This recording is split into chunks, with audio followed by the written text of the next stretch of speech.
Why do we live? Why do we exist on this plane of reality that we call time and space? What is the purpose of conscience, of the consciousness, of the consciousness? What is the purpose?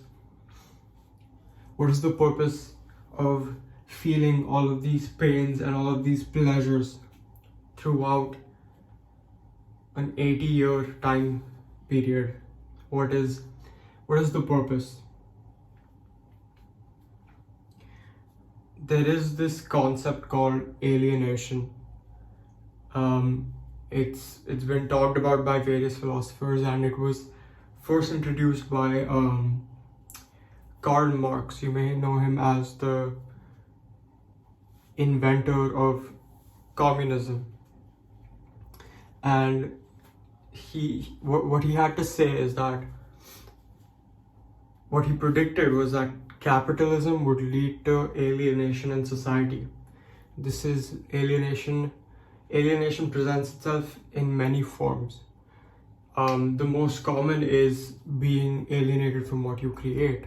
So say, for example, if I work at a car factory and I'm spending a lot of time and effort trying to create this car, what is my relation with this car? I am totally alienated from the thing that I am creating. Another form of alienation is alienation from other individuals. You walk on the street, you walk past a bunch of people, you can walk past maybe 100 people while you're on the street. How many times are you looking at someone and smiling at them? How many times are you greeting them or showing them some form of human connection? And I think we would all agree that we are social creatures and we are supposed to make these human connections. It's not natural for us to be in this weird state where there's so many of us and we walk past each other without acknowledging each other's presence. You will walk past someone who you find quite interesting. Maybe you would like to be friends with them, but you continue to stare straight ahead. You might glance at them because you're interested, but how much further does it go than that? How often are you going up to them and saying hi? It's deemed socially unnatural to do so. And interestingly, the only people we find who actually take part in this type of behavior, where you go up to someone and you say hi, you smile at them and you greet them, they're old people. This is very common. Like every time I'm downstairs and I'm just walking, there's always this different vibe that I get from older people because they're always smiling at you, or they say hi, or they try and make conversation, and it feels great. It feels great to have that from, and you really wish the best for them because they're being so nice and polite to you. But why do they do that? Now, my theory is that a lot of older people, what they tend to realize is that a lot of social conventions while we're young, by young I mean still working, up until you're in your 50s or 60s, you're kind of forced into this mindset of grinding and making money and supporting a family, which I believe everyone should do. But you get so caught up in this whole linear process is that you don't really look at what society is meant to be, what the social human needs are. We've become a society where we just consume content. There's a very small fraction of people who are creating the content. When you have these large corporations and you have these creators, they make up a very small percentage of the population. For the most part, we are consuming. And if there is a consumption for every, if there is 1 unit of consumption for everyone, then that surely means that there's 1 unit of creation for everyone as well, because you can't be consuming, because everyone can't be consuming 1 unit of the same thing. If there's 8 billion people consuming 1 unit of television, then there's got to be something that's producing 8 billion units of television, right? And this is where we kind of go back to the concept of alienation from what we create. Now, the purpose of and I thought about this a lot, and I strongly believe in it, is that I believe that the purpose of humanity is to create. Every individual has a purpose on this planet, and that purpose is tied with creativity. Why is that? Look at every other animal that exists. They're predators or they're prey. They exist, they reproduce, they consume, they do this whole cycle over and over again. What really changes during that time? Really nothing does, aside from their environment, which is changing because of humans. And do you know why humans change their environments? Has anyone ever actually thought about why this happens?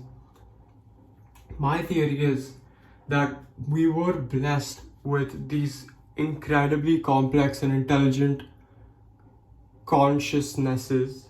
Is that a word? I don't know. We were blessed with this incredible amount of intelligence to be able to create everything that is around you was created by humans, and that thing has gone through stages of evolution. The phone that I am recording on, that has gone through stages of evolution. It used to be a little box. Before that box, it used to be a larger machine that ran via cable or whatever it is. Before that, it used to be, I don't fucking know, pagers. I don't know what they had. And before that, they had letters. You'd write each other letters. Anyway, my point is that we would just be primitive monkeys, just eating and reproducing and shitting, and that would be our whole purpose. But it's not our purpose. Our purpose is our minds. And we've been gifted with this, we've been gifted biologically with this thing called creativity, and creativity is what is what is our true purpose. And that's why I believe that the human mind is kind of pointless if we're not creating. Like, really think about it. All you'd have to do was to just reproduce. And even in society today, this just kind of clicked in my head.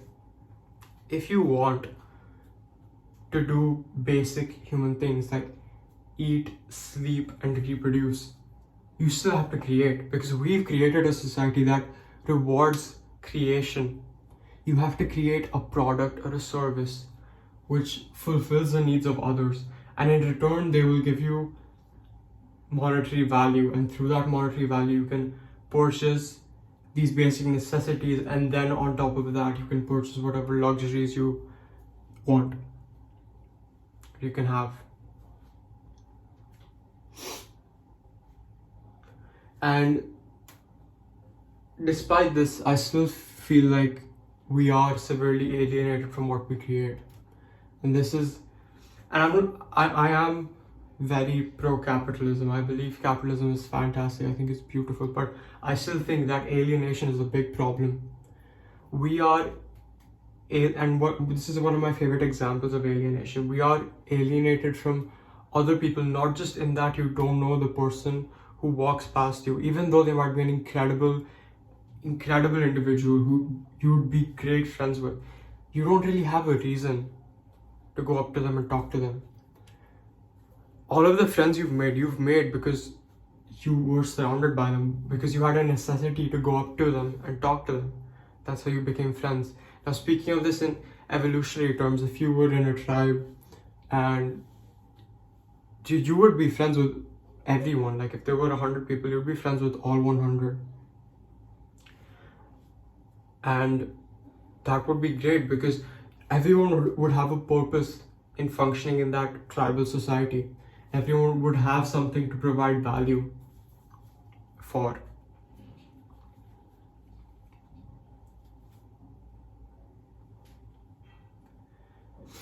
And what that would do is that that would be the reason for you to go up to them and talk to them, and you would know everyone. Whereas living in a metropolitan city where there's millions of people, and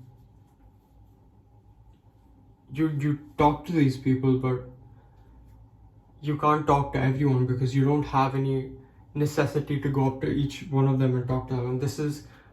And this comes from capitalism and the enormous scale of society, of individual societies that we have, is that we are now alienated from other people because we have no real reason to go up to them and talk to them.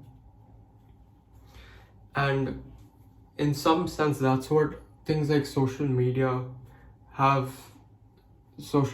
dating apps have tried to emulate. They've tried to emulate this feeling of getting to know people because you have the same purpose, and that is to go and meet people. You intend to make new friends from social media, or at least I tend to. Like I think I'm pretty okay at it. A lot of I think 80% of the people that I talk to on a regular basis are only friends because I know them through social media. And I think what they've done there what social media has done to some extent is try and combat this alienation that we've been subjected to for the last couple 100 years. And it's done an alright job. Now, obviously, I'm not pro social media because I think that its negatives severely outweigh the positives. And ultimately, what happens in capitalism is that you create a concept, and that concept is put out to solve issues, but in turn it creates separate issues. And what capitalism rewards is you trying to solve those issues, which in turn creates solutions as well as more issues. And this is kind of like a vicious cycle. And that's why you see a lot of startups over time that cater to more and more niche issues. And we've kind of become alienated in the sense that we're not hunters and gatherers anymore. We can't go out, or at least we're not trained to go out and kill and harvest and consume and be self-sufficient. Now it's very interesting because now I'm realizing that we're alienated and codependent on each other constantly. If you live in Saudi Arabia, for example, and you live in an apartment and you rely on the government to supply water, drinking water, as well as water for cleaning yourself or whatever it is, that a lot of it is dependent on things that are so, it's insane how codependent we are, because you could be importing the coal that is required for salination from the other side of the world, and you could be importing this coal into your country, and then that coal is used for salination, which is used for the water that is presented to you in your apartment, and it's pumped up to your sink. And today we're presented with a sink. We're presented with this water right here. But several hundred years ago, we wouldn't be able to have this. We'd be fully self-sufficient, because I could walk out in a lot of cases and either go up to a well and have, and even a well to some extent, you are codependent on other people. But let's go like really, really far back, and let's say you had to go up to a stream to drink water from. It's something to really think about, that alienation is something that we're all subjected to, but we don't really consider. We just kind of follow through with it, and it makes you really question how many social norms are necessary. Like, why can't I go up to someone random and talk to them and become friends with them? It's because people have trust issues. Why do people have trust issues? Because they don't want to be wronged by other people. And